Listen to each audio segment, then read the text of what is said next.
Le 21 octobre à Paris, près de 2000 personnes ont foulé le sol du théâtre des Champs-Élysées pour assister à la 23e édition des Enseignes d'Or.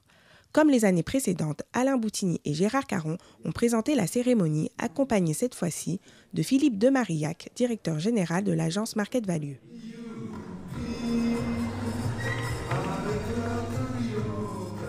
Et si la bonne humeur était bien au rendez-vous, le commerce a encore connu une année difficile.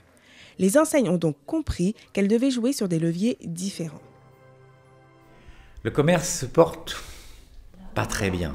Les enseignes tentent de sortir du lot avec une stratégie de qualité pour celles qui ont compris qu'on ne pouvait plus raconter de bobards. Donc considérer le client, lui donner de la qualité finalement dans l'accueil, de la qualité dans le produit. Voilà. Et finalement, c'est pas si compliqué que ça. Et on est arrivé en limite probablement de stratégie du prix pour le prix. Le prix n'est plus suffisant. Je dirais presque, le prix c'est un peu dépassé. Le défi pour ces entreprises est de pouvoir mettre en avant ce principe de qualité tout en restant compétitive, notamment au niveau des prix. Le marché, il est tiré vers le haut et vers le bas. Il est tiré vers le bas par le low cost. Et donc, à un moment, si vous voulez vous en sortir, il faut être capable de proposer des prix malgré tout abordables, corrects, mais avec de la qualité. Donc, c'est la sortie vers le haut des enseignes un peu, je dirais, mass market.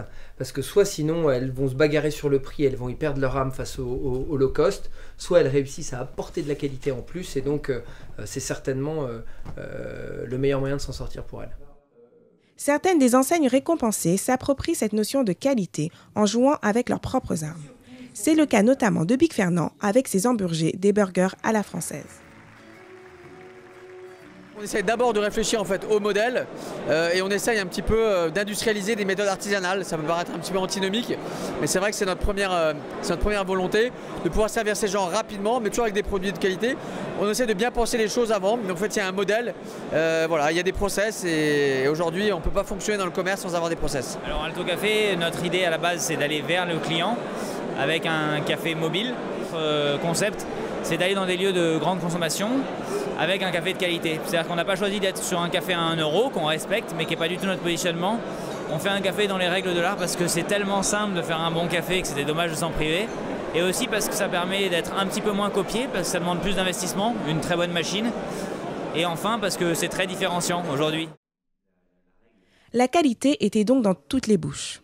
Même dans celle de Pierre Mestre, président fondateur d'Orchestra et heureux lauréat du prix de l'homme de l'année. Son succès, il l'explique simplement. L'écoute du client, donner au client ce qu'il cherche, ce dont il a envie, lui faire plaisir. Nos derniers magasins sont des magasins de destination où on a du choix, de la création, de la couleur, de la qualité, un prix abordable, du stock. On fait juste notre travail de commerçant. La franchise était très représentée lors de cette édition des Enseignes d'Or. Mais comment préserver la qualité au sein du réseau ? On va s'associer à des entrepreneurs qui eux-mêmes vont travailler pour leur business et leur développement. Donc ce qui est dur, c'est de bien transmettre ce qu'on sait. Donc c'est pour ça qu'on a tout codifié dans des manuels très précis. Qu'on soit un jeune réseau avec 20 points de vente ou un réseau plus établi, c'est tout aussi dur.